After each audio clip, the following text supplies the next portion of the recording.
안녕. 안 안녕.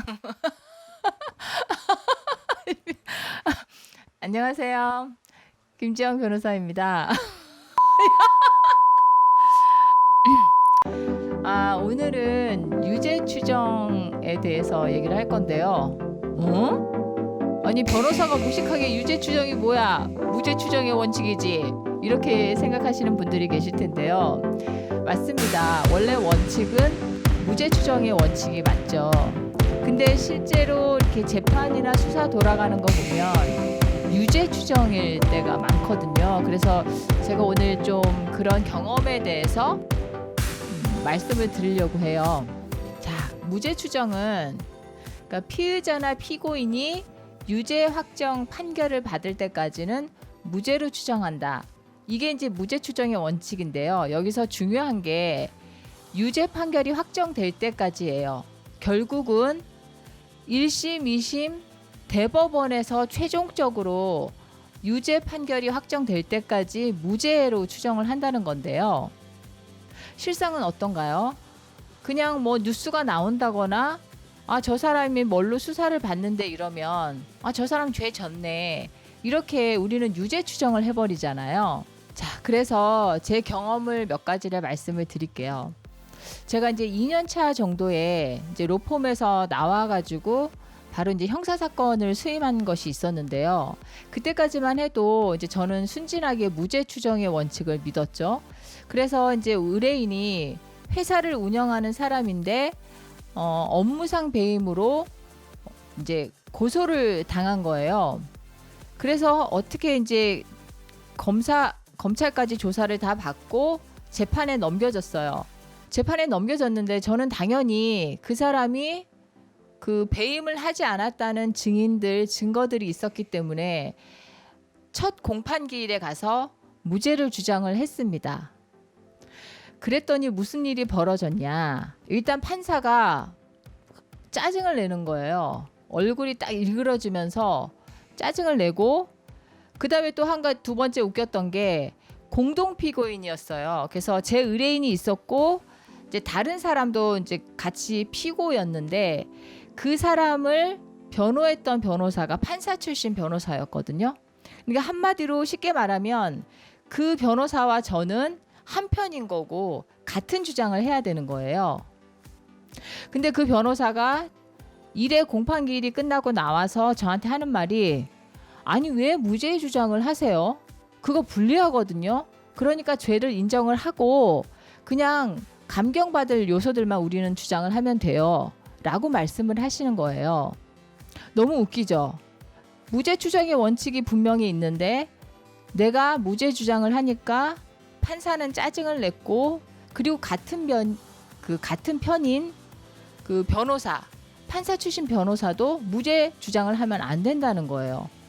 그러니까 이렇게 실제로 형사 재판에서는 무죄 추정보다는 유죄 추정이 더 많다. 이렇게 보시면 될 것 같고요.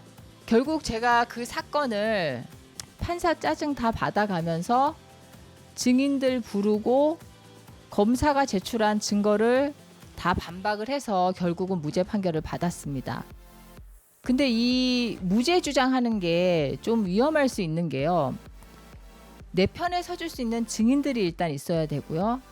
확실히 그 검찰이 제출하는 증거를 반박할 수 있는 그런 논리들이 있어야 돼요. 그게 있지 않고 무조건 무죄 주장을 하게 되면 어떤 불이익이 있냐면, 먼저 검찰이나 판사가 괘씸하다고 봅니다. 범죄를 부인한다 이거지. 너 죄를 안 깨닫네. 부인한다 이거지. 너 잘못을 인정을 안 하는구나. 반성을 안 하는구나. 이렇게 괘씸죄에 걸릴 수가 있어요. 두 번째는 내가 무죄 주장을 하면 얘가 그냥 놔두면 밖에 나가서 증거 인멸하고 증거 조작하겠네. 이런 생각을 하게 되죠. 자, 두 가지. 죄를 반성하지 않고 그 다음에 증거를 인멸하겠다라고 하면 네, 맞습니다. 구속이 될 수가 있어요. 그리고 이제 재판 받을 때도 내가 완벽하게 무죄를 입증하지 못하면 벌을 받을 때도 엄하게 선고를 받을 수가 있다는 거죠. 일단 경찰 단계에서 먼저 이제 수사를 받게 되는데요. 물론 유능하고 공정한 경찰들도 있습니다. 그런데 어떤 경찰들은 수사를 그냥 자기가 대충 이런 결론일 것이다라고 생각을 하면 그냥 거기에 맞춰서 수사를 해요. 이게 무슨 말인가 하면 예를 들어서 범죄 구성 요건이 A, B, C, D 이렇게 4가지가 있으면 원칙적으로는 경찰에서 A, B, C, D에 해당하는 모든 증거를 다 수집하고 그래서 내가 범죄를 저질렀다는 것을 입증을 해야 되거든요. 근데 실상은 그렇지가 않아요. 그냥 A, B, C, D 4개의 요건 중에서 A 하나만 있으면 B, C, D는 다 있다. 이렇게 경찰이 생각을 합니다. 얼마 전에 제가 했던 사건에서도 경찰이 A만 있으면 나머지 B, C, D가 있다고 얘기를 하니까 그런 게 어딨냐. 제가 이렇게 반박을 하니까 그 경찰이 뭐라고 했는지 아세요? 억울하면 재판 받으세요. 이거 너무 말이 안 되는 얘기죠. 정말 아무 죄가 없는 사람이 경찰이 그런 식으로 수사를 해서 재판에 넘겨지면 그 사람은 일단 재판을 받는다는 것 자체로 사회생활이나 아니면 친족, 가족들한테도 이미 범죄자로 낙인을 찍히게 됩니다. 어떤 직장에서는 그 사람이 형사재판을 받는다는 이유만으로 해서도 직장에서 불이익을 받을 수가 있어요. 그것만 있는 게 아니라 일단 재판을 가게 되면 변호사도 선임해야 되고 그 재판이라는 기간이 1년이 넘게 걸릴 수도 있는 거거든요. 그러면 그 사람은 자기가 죄가 없음에도 불구하고 그 잘못된 수사로 인해서 몇 년간을 재판을 받아야 되고 재판을 받기 위해서 변호사를 선임을 하고 돈을 써야 되는 거죠. 그리고 가족들과 자기 직장, 사회에서도 범죄자로 낙인 찍혀서 살게 됩니다. 그래서 수사하는 경찰 입장에서도 무죄 추정 이 원칙에 따라서 범죄 구성 요건을 다 증거를 찾아서 기소를 해야 되는데 실제로 그렇게 안 되는 경우도 많다는 것입니다. 이 유죄 추정이라는 게 끔찍한 게요. 예를 들어서 내가 누구한테 모함을 당했다. 그래서 그 사람이 고소를 했다. 근데 경찰이 차근차근 범죄 요건을 따지지 않고 그냥 이게 보니까 너 그냥 죄인일 것 같아. 그렇게 해서 기소를 하고 재판을 받게 되면 정말 저는 너무 억울한 상황이 되는 거죠. 이거는 누구한테나 벌어질 수 있는 일입니다. 그리고 제가 유죄 추정이 위험하다고 생각했던 사건 중에 하나가 성범죄 사건입니다. 그러니까 뭐 성추행도 있을 수 있고 성폭행도 있을 수가 있는데요. 사실 이 사건은 이런 종류의 범죄는 다른 범죄와 달리 보는 사람이 없어요. 증인이 없고 증거가 되게 미약한 경우가 많습니다. 근데 예를 들어서 피해자라고 주장하는 여성이 내가 저 사람한테 성폭행을 당했어요 라고 고소를 했는데 그 진술 하나만 가지고 그렇게 가해자로 지목된 사람이 유죄라고 추정을 해버리게 되면 정말 억울한 상황이 벌어지게 되겠죠. 물론 공정한 경찰도 있고 공정한 검사도 있고 공정한 판사도 있습니다. 그렇지만 그렇지 않은 사람들도 있죠. 그러니까 내가 누구에게 모함을 당했는데 만에 하나 불공정한 검사, 불공정한 판사를 만나게 되면 내가 범죄자가 될 수도 있다는 겁니다. 제가 했던 어떤 사건 중에서는 검사 출신 변호사가 고소인을 대리해서 고소를 한 사건이 있었는데요. 물론 그 사건에 있어서 그 사람이 죄를 짓지 않았다는 증인들과 증거가 있었습니다.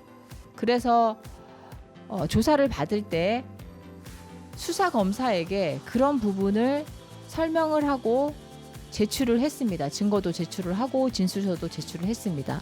그러니까 이제 수사검사는 그런 자료들을 보고 무혐의가 되겠다라는 식으로 저한테 얘기를 했었죠. 근데 엉뚱하게 갑자기 기소가 됩니다. 재판에 넘겨졌어요.